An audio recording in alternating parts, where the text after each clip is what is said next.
옆에 계신 성도님들과 이렇게 한번 인사할까요? 잘 오셨습니다.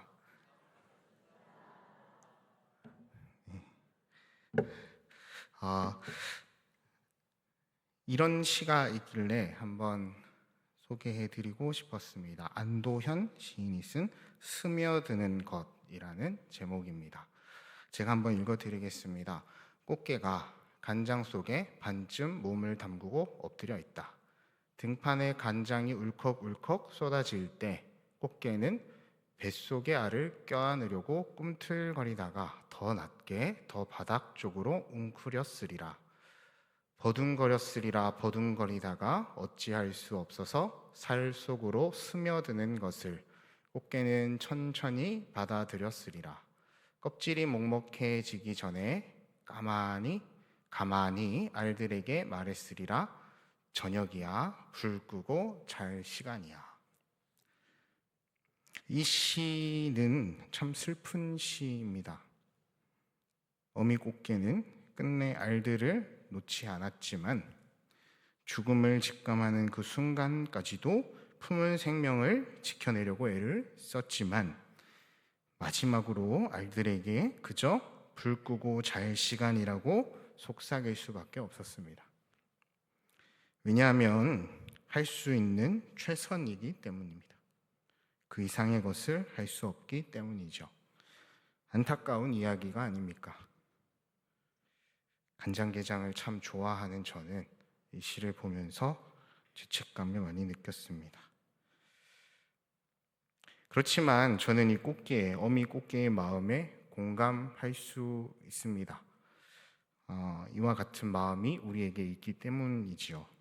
그러나 이 이야기 가운데에 어미 꽃게가 하나님이 된다면 어떻겠습니까? 이 이야기는 여기서 끝나지 않을 것입니다. 이 시는 그저 슬픈 시로 매점되지 않을 수 있을 것입니다. 왜냐하면 우리 주님이 거기서 멈출 분이 아니시기 때문이죠. 왜냐하면 우리 하나님은 거기서 멈출 수밖에 없는 그 정도의 능력, 그 정도만 가진 분이 아니시기 때문입니다. 어미꽃게는 알들을 품다가 죽음을 맞이할 수밖에 없지만 천지를 지신 하나님 아버지는 우리를 끝까지 품으셨고 기어이 살려내셨습니다. 우리를 단순히 위로하고 이제 잘 시간이야 재워두는 것 아니고 우리를 다시 살리시는 능력을 가지신 분이십니다.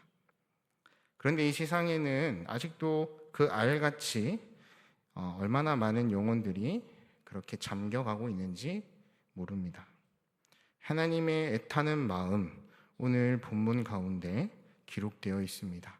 이런 양을 찾으시는 목자의 이야기를 통해서 말입니다.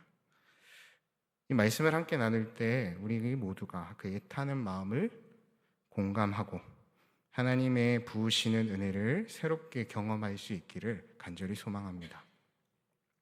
오늘 본문은 이렇게 시작합니다. 본문 1절과 2절의 말씀 같이 한번 다시 읽어보겠습니다. 모든 세리와 죄인들이 말씀을 들으러 가까이 나아오니 바리새인과 서기관들이 수군거려 이르되 이 사람이 죄인을 영접하고 음식을 같이 먹는다 하더라. 예수님께 나오는 무리들이었습니다. 그 무리들 중 대부분은 세리와 죄인들이었습니다. 그래서 본문은 모든이라는 말을 씁니다. 세리와 죄인들, 그들 모두가 예수님께 나왔습니다. 형편없는 사람들입니다. 공동체에 속하지 못한 분리된 사람들입니다. 부정한 자들입니다. 예배할 수 없는 자들입니다. 모든이라는 표현 속해 있는 그들의 공통점입니다. 그러나 중요한 건 그 배척당했다, 버려졌다라는 공통점을 가진 이들이 예수님께만큼은 나올 수 있었다라는 이야기도 됩니다. 삶에 지친 자, 죄의 짐에 눌린 자, 세상의 눈에 버림받은 사람들이 주님 앞에 나올 수 있었다는 말이 됩니다. 그런데 문제는 그 장면을 바라보던 바리새인과 서기관들이었습니다. 그들은 수군거렸습니다. 저 사람이 죄인을 영접하고 음식을 같이 먹는다. 여기서 영접한다는 말은 단순히 받아들인다 라는 수준이 아니었습니다. 헬라어 프로스테 헤스타이, 읽기도 참 어려운데요. 누군가를 따뜻하게 맞아들이고 친밀하게 품어주는 것을 뜻한다고 합니다. 마치 어미 꽃게가 알들을 품듯이 죽음 가운데서도 그 품에서 내치지 않겠다라는 표현입니다. 또 함께 먹는다. 이 말은 단순히 같이 식탁을 하는 그런 행위가 아닙니다. 음식을 나눈다는 것, 그것을 넘어서서 공동체가 된다는 의미를 내포하고 있는 말입니다. 한 가족이 된다는 말이죠. 즉, 이 표현에 따르면 예수님은 그들을 단순히 대접한 것이 아닙니다. 그들과 함께 공동체를 이루셨고 그들의 가족이 되셨다는 말이 됩니다. 바리새인들과 서기관의 눈에 바로 이 모습이 보였고 그들은 수군거렸던 것입니다. 왜냐하면 이 모습이 불편했기 때문이죠. 공동체를 규정하고 정하는 바로 자신들의 몫이었기 때문입니다. 달리 말하자면 그들의 신앙은 앉는 품이 아니라 닫고 막아내고 밀어내는 품이었다. 율법을 지킨다는 이름으로, 그런 명분으로 하나님의 거룩을 수호한다는 명목으로 사실은 하나님의 사랑을 가로막고 있었던 것은 아닐까. 그러나 우리는 알고 있습니다. 하나님의 품은 언제 어디서나 누구를 향해서든 열려 있다는 사실을 말입니다. 죄인을 찾아내고 회개하는 한 사람을 기뻐하시는 은혜의 품이 바로 우리 아버지의 품이 아니겠습니까? 그런데 정작 하나님의 그 품을 닫아버린 사람들, 구약에 보면 한 사람이 있습니다. 바로 요나입니다. 신약에 들어서니 하나님을 가장 잘한다고 자부하던 바리새인들과 서기관들이 그랬습니다. 하나님은 열려 있는데 이들은 그것을 부지런히 닫아버리고 있습니다. 하나님은 품으시는데 우리는 그 품을 가르기 바쁜 것 같습니다.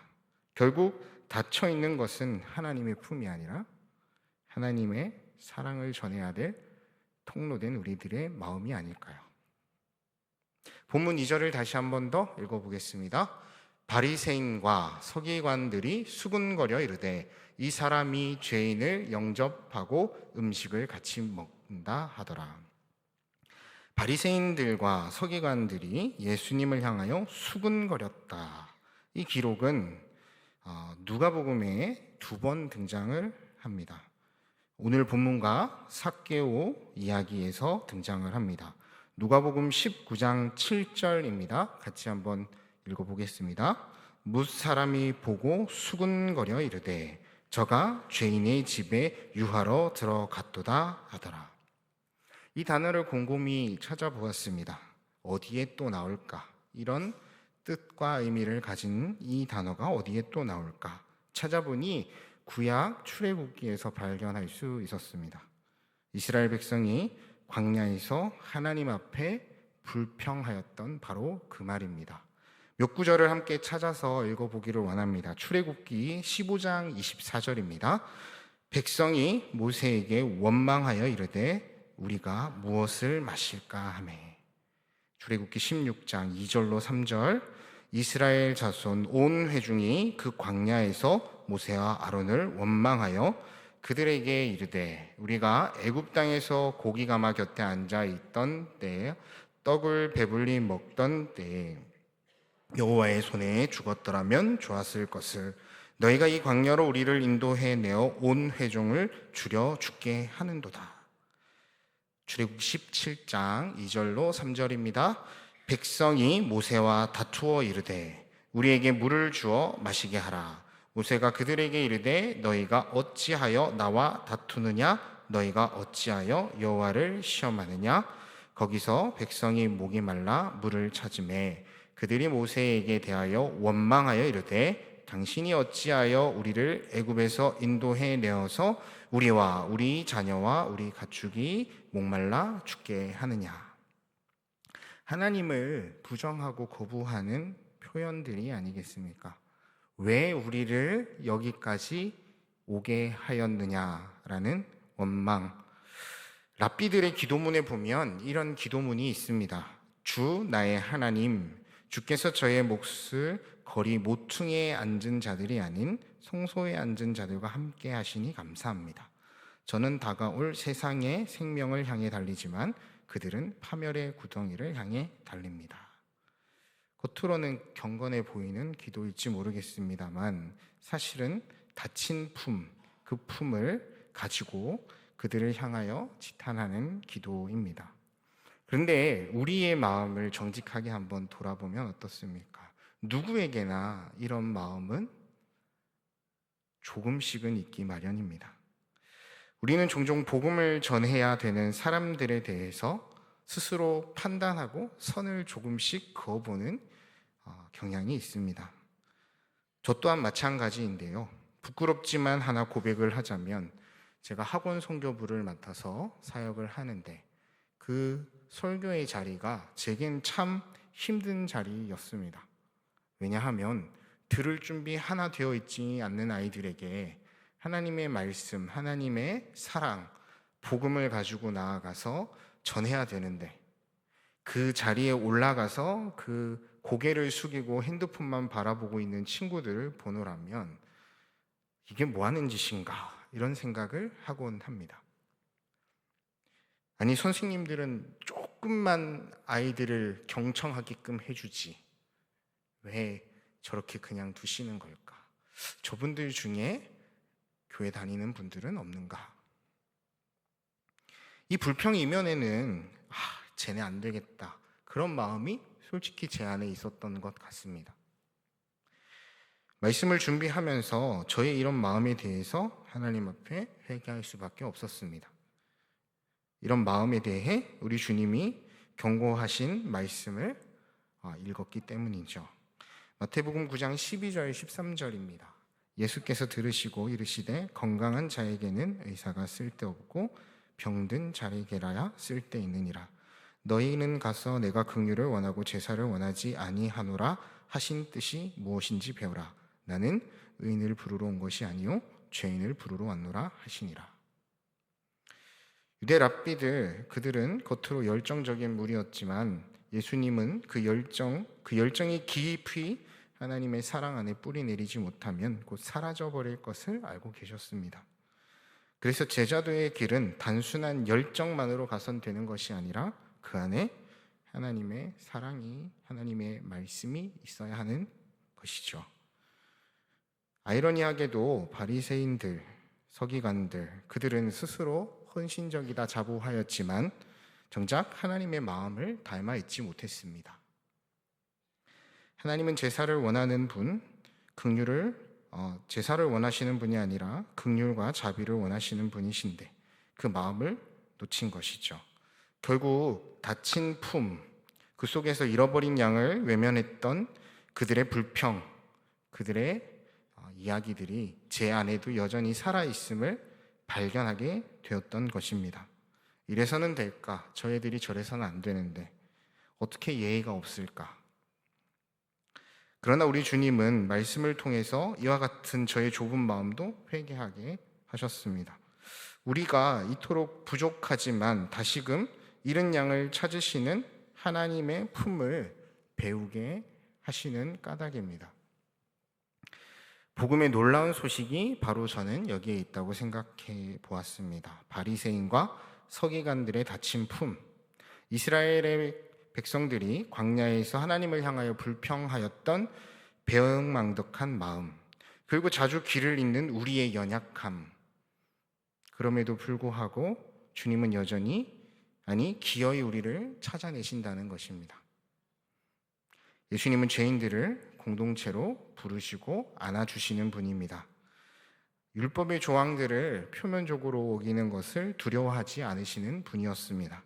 죄인과 함께 식사하는 것을 단순한 대접이 아니라 공동체로 함께하는 것을 누구보다 잘 아셨기 때문이 아닐까요?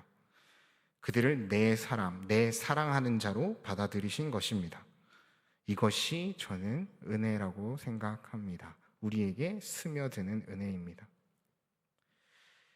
우리는 자꾸 누군가를 밀어내고 우리 품을 닫으려 하지만 그보다 더 큰 사랑, 더 큰 하나님의 은혜가 우리를 향해 스며들고 있기에 우리는 여전히 우리 품에 또 누군가를 안을 수 있는 기적의 자리로 나아갈 수 있는 것입니다.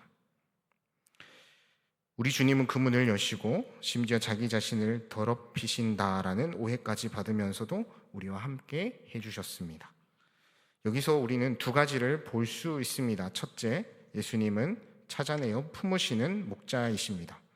단순히 길을 잃은 자를 기다리고 계시는 분이 아니시고 직접 찾아 나서시는 분입니다. 그러나 우리를 통해 이 일을 하기 원하시는 분이시죠. 본문에서도 목자는 99을 두고서라도 잃은 양을 찾아내기까지 헤매셨습니다.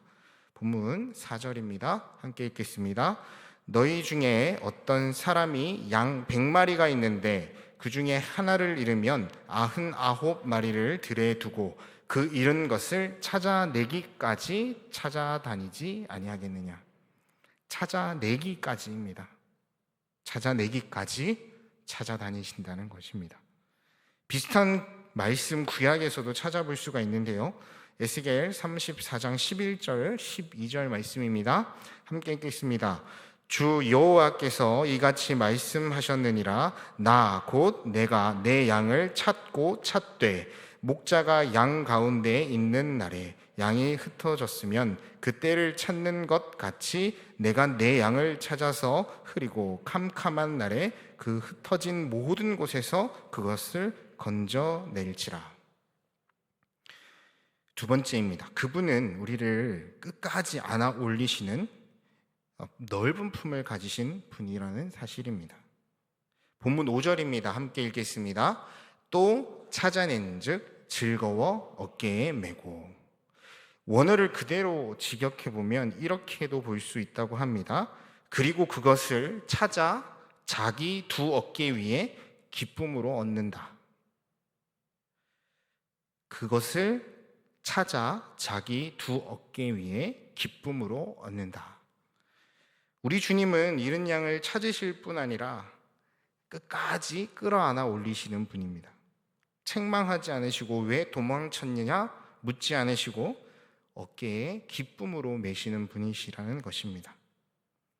그분의 품은 순간적인 위로가 아닙니다. 끝까지 책임지고 생명을 살려내는 살아있는 품입니다.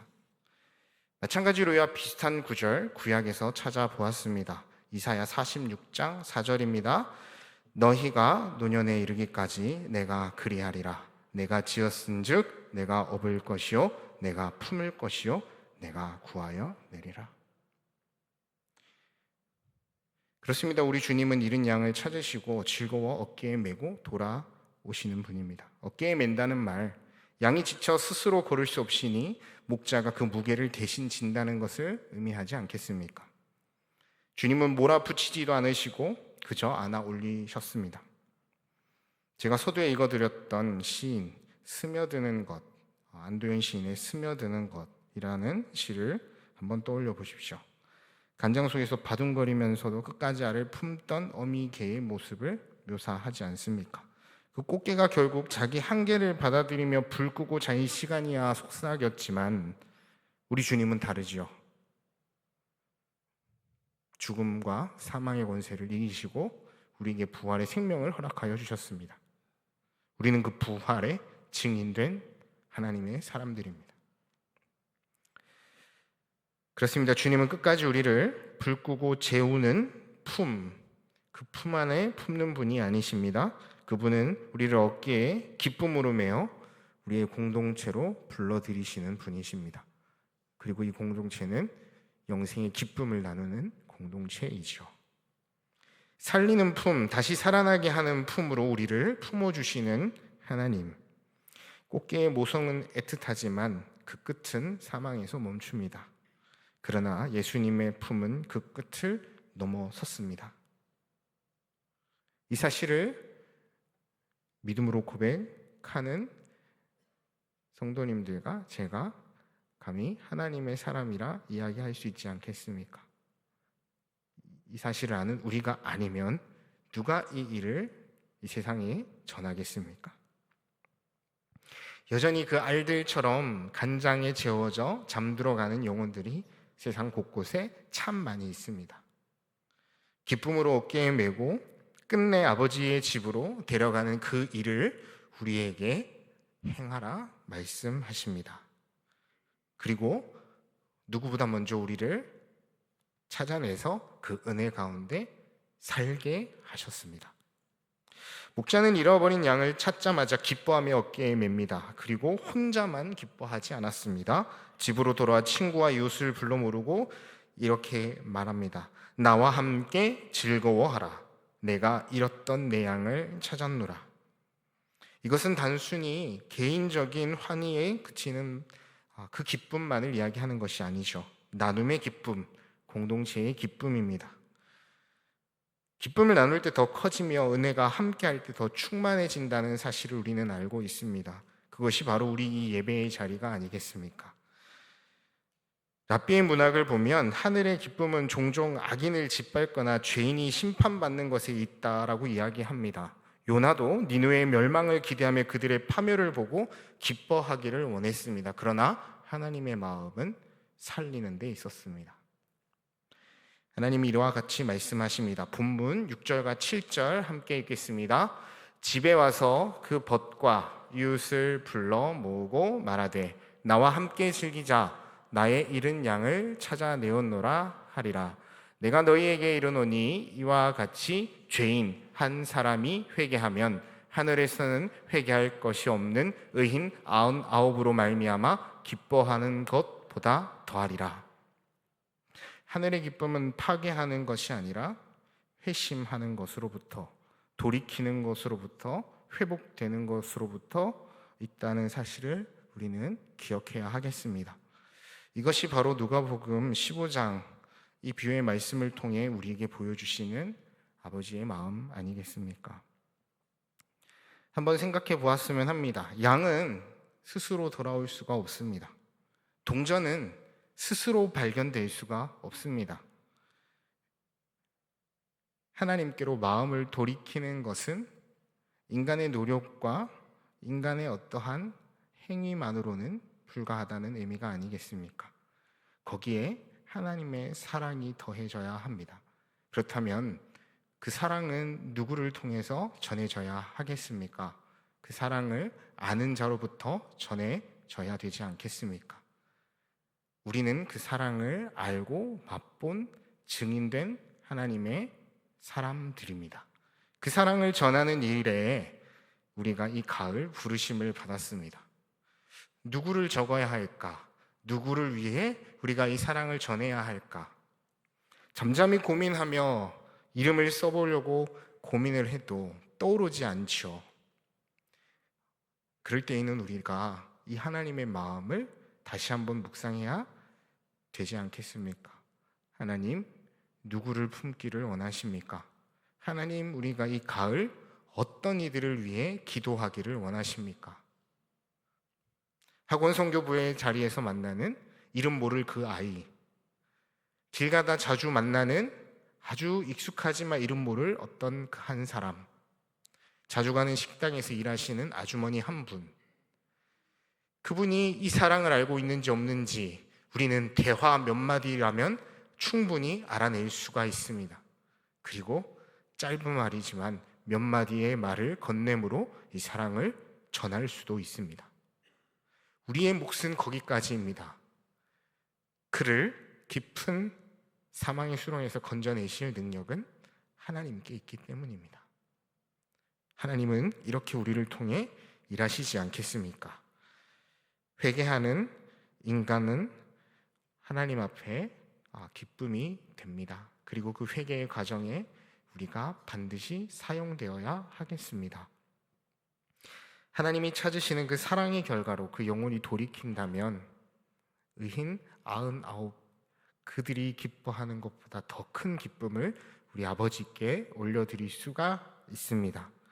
이 가을 우리를 그 사역의 자리에 초대하는 하나님의 부르심 앞에 우리가 서 있습니다. 이제 우리는 우리 스스로에게 한번 물어야 되겠습니다. 나의 품은 닫혀 있는가? 아니면 넓어지려고 하고 있는가? 그러나 이 물음은 우리를 정죄하려고 하는 질문은 아닙니다. 하나님은 오늘도 하나님의 그 넓은 하나님의 품에 우리를 꼭 안아주시며 너의 마음도 너의 품도 이처럼 넓어질 수 있어 라고 말씀하고 계시기 때문입니다. 그것을 통해서 하나님은 기쁨 받으시기를 원하고 계십니다. 그렇습니다. 하나님은 우리를 바리새인처럼 몰아붙이시는 분이 아닙니다. 우리에게 기쁨에 동참하라고 주님의 마음을 배우라고 되려 나긋나긋 말씀해 주시는 참 상냥한 우리 하나님이십니다. 하나님 우리를 참 좋아하십니다. 나는 너를 기어이 찾아냈고 너를 기어이 품었다. 이제 너도 나의 마음을 조금만 알아주지 않겠니? 하나님 우리에게 다가와서 이와 같이 말씀하신다면 오늘 이 밤 우리가 주님의 품에 안겨 또 평안을 구할 때 주님, 내일은 제가 이 마음을 품고 하나님이 원하시는 그 한 사람 찾기 위하여 애쓰는 자가 되겠습니다. 누군가를 품기 위한 마음에 품을 내어주는 자가 되겠습니다. 다가오는 가을빛 축제는 그래서 단순한 행사가 아닙니다. 하나님 아버지의 마음을 닮아가는 은혜의 시간입니다. 우리의 딱딱해진 마음을 녹이며 끝없이 스며드는 그 은혜를 누리는 시간입니다.